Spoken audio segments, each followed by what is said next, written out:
اللہ تعالیٰ نے دو بڑی نعمتیں اولاد اور مال کی شکل میں عطا فرمائی ہیں۔ انسان اگر بہت زیادہ مالدار ہو اور اس کو اولاد نہ ہو تو وہ پریشان رہتا ہے کہ میرا مال کس کے کام آئے گا، اور اگر کسی کو اللہ تعالیٰ نے اولاد عطا کی ہے اور اس کے پاس مال نہیں ہے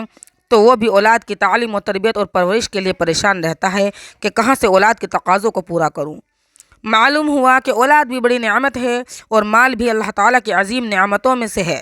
اس لیے کہ جس طرح انسان اولاد نرینہ ہونے کی وجہ سے مغموم رہتا ہے، اسی طرح مال نہ ہونے کی وجہ سے بھی مغموم اور اداس رہتا ہے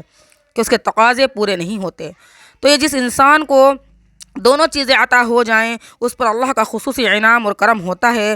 حضور صلی اللہ علیہ وسلم کے تعلق سے ہر مسلمان کو معلوم ہے کہ آپ صلی اللہ علیہ وسلم کو 4 صاحبزادیاں تھیں، حضرت زینب، حضرت ام کلثوم، حضرت رقیہ اور حضرت فاطمہ۔ آپ کی صاحبزادیوں سے ہی آگے سلسلہ چلا ہے۔ بچپن ہی میں آپ صلی اللہ علیہ وسلم کے صاحبزادوں کا انتقال ہو گیا۔ حضرت ابراہیم جو ماریہ قبطیہ سے پیدا ہوئے تھے، ان کا 2-2.5 سال کی عمر میں انتقال ہو گیا۔ آپ صلی اللہ علیہ وسلم کے صاحبزادے 2 اور تھے، حضرت قاسم اور حضرت طاہر، ان دونوں کا بھی بچپن میں ہی انتقال ہو گیا۔ بہرحال اللہ تعالیٰ نے انسان کو 2 چیزیں عطا فرمائی ہیں، ایک اولاد اور دوسرا مال۔ یہ 2 نعمتیں ہیں، مگر جب انسان اللہ کا نافرمان بنتا ہے تو یہ دونوں چیزیں انسان کے لیے تباہی کا سبب بنتی ہیں۔ ہر چیز کے 2 رخ ہوتے ہیں۔ اللہ نے فرمایا کہ مال اور اولاد باقیات الصالحات ہیں، انسان کے مرنے کے بعد دونوں چیزیں کام آتی ہیں، یعنی وہ مال جو اس نے اللہ کی راہ میں خرچ کر دیا اور وہ مال جو اس نے ثواب جاریہ میں لگا دیا، مثلا مسجد بنوا دی، کنواں کھدوا دیا، درخت لگوا دیا، مسافر خانہ بنوا دیا، اور اسی طرح سے کوئی اسکول اور مدرسہ بنوا دیا، اور قوم کے لیے کوئی ایسا کام کیا جس سے لوگوں کو فائدہ ہو، تو یہ مال مرنے کے بعد بھی اس کو فائدہ پہنچائے گا۔ اسی طرح وہ اولاد جو نیک ہو وہ بھی والدین کے مرنے کے بعد کام آتی ہے۔ حدیث پاک میں آتا ہے کہ جو اولاد نیک ہوتی ہے تو اللہ تعالیٰ اس اولاد کو ذریعہ بناتے ہیں والدین کی مغفرت کا، اور اس اولاد کو ذریعہ بناتے ہیں والدین کے درجات کے بلند کرنے کا، اور نیک اولاد قیامت میں والدین کے لیے باعث عزت اور فخر ہوگی۔ اللہ تعالیٰ فرمائیں گے تم نے اپنے بعد نیک اولاد کو چھوڑا تھا تو انہوں نے فلاں فلاں عمل کیا، اس کا ثواب ہم تم کو بھی دے رہے ہیں، یعنی ماں باپ کو بھی اس کا ثواب ملے گا۔ ماں باپ کو جنت تو ملے گی ہی، لیکن نیک اولاد چھوڑنے کی وجہ سے والدین کے درجات مزید بلند ہو جائیں گے۔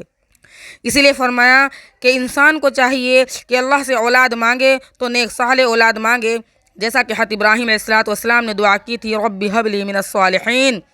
اے اللہ مجھے ایسی اولاد عطا فرما جو نیک اور صالح ہو۔ آدمی کو اولاد کی ضرورت ہوتی ہے تو اس کی عقل ختم ہو جاتی ہے، وہ یوں کہتا ہے کہ اللہ مجھے اولاد دے دے،